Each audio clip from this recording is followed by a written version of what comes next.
Hi, everybody. It's Tim Constantine from the Washington Times. And for America, I am joined by David Bozell. Hi, David. Good. How are you? I'm doing great. Thank you. Good. Ronna McDaniel, she is out. Yeah. As of February 24th, she will no longer be the chair of the Republican National Committee. Right. Why? Lack of fundraising, lack of electoral success. And I think if you had to put a final nail in that coffin, post-Virginia and New Jersey elections in 2023, Ronna did a national television circuit in which she claimed repeatedly that she was not in control of the message of her party. If you look at the About page of the Republican Party, I really do ask all the viewers to do it. I'll talk more about this in a second. But one of the things that it claims to do is to message its principles. Meanwhile, the chairwoman of the party is out there on national television saying, I'm not in control of the message. With all the millions of dollars at her disposal, she should have been able to come up with a message that worked in Virginia and New Jersey during the off-year elections. But just the lack of synergy within the party, the lack of dollars, they're only sitting on, I think, about 14 million, whatever the number is, they're in the low teens with cash on hand. So lack of faith in the donor community and simply just lack of success in elections, which is her job. When the party has a sitting president, he is the de facto head of the party. Yeah. We do not have a sitting president right now, but Donald Trump appears to be calling the shots and appears to have said, it's time to go. Yeah. Is that a good thing? Is that a bad thing that you have a candidate who isn't officially the nominee yet, but is clearly in control of the party? We haven't had a strong party chair on the Republican side without a president at the helm since I was maybe Lee Atwater in the late 80s or early 90s. I remember when Democrats were in the wilderness before Bill Clinton came around and Ron Brown was the head of the DNC, and he was the voice of the DNC. The Republicans, it's tough to do that with Trump in the room because he's such an alpha, and he requires that everyone be second fiddle to an immediate personality sense. But there needs to be a stronger personality at the RNC to help guide that ship.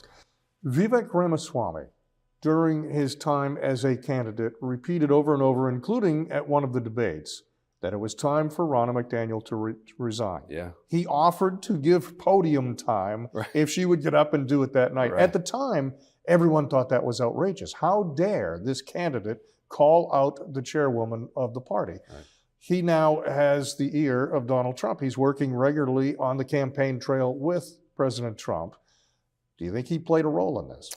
Well, he gets booed during the debate in the in-house crowd, but just goes to show you how the sentiment within the base, he goes viral for that claim, challenging Ronna to come up on stage.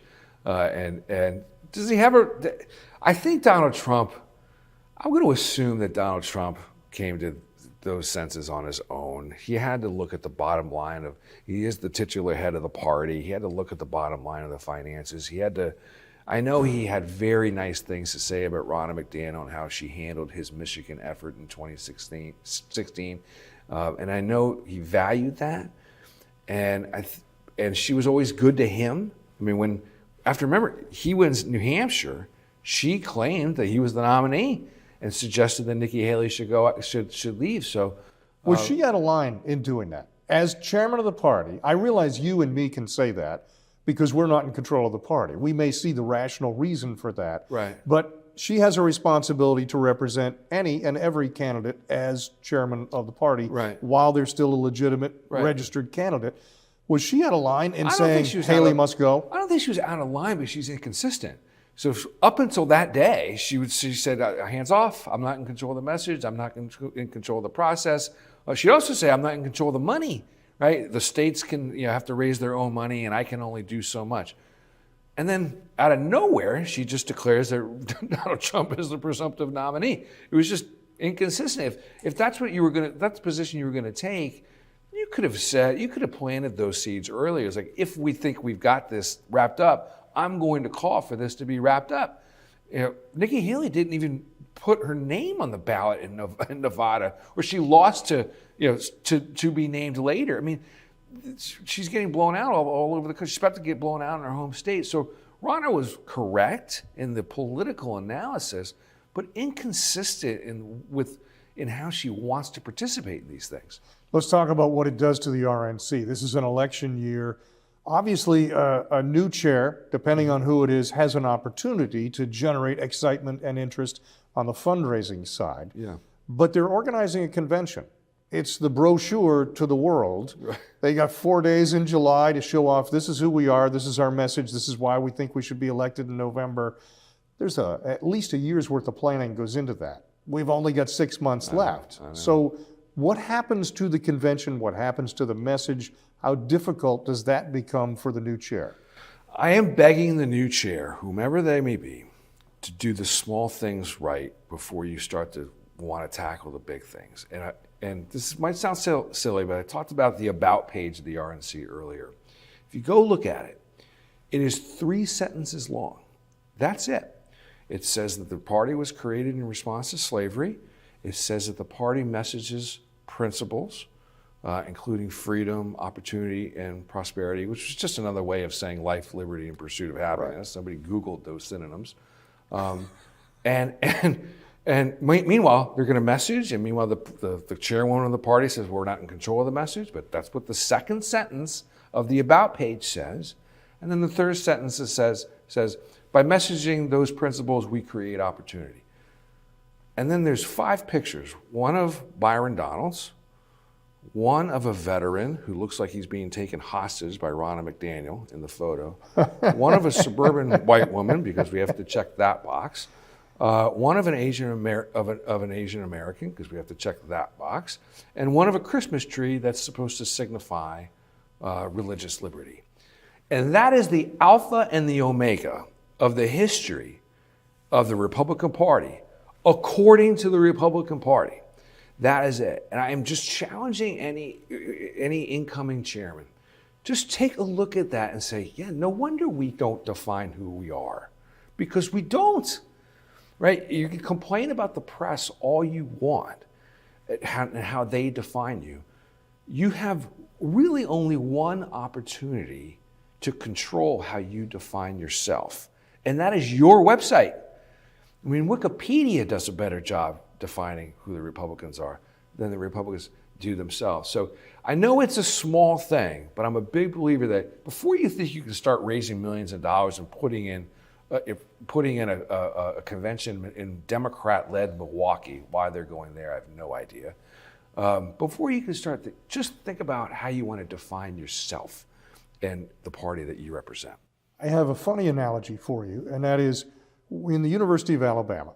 Nick Saban was the coach for 17 years. Yeah. Legendary coach, brought 6 national championships there. When he announced that he was going to go ahead and retire, it took them less than 72 hours to have a new coach in place and have a plan on how to do that. That's really important for the continuity of a college football program on their level.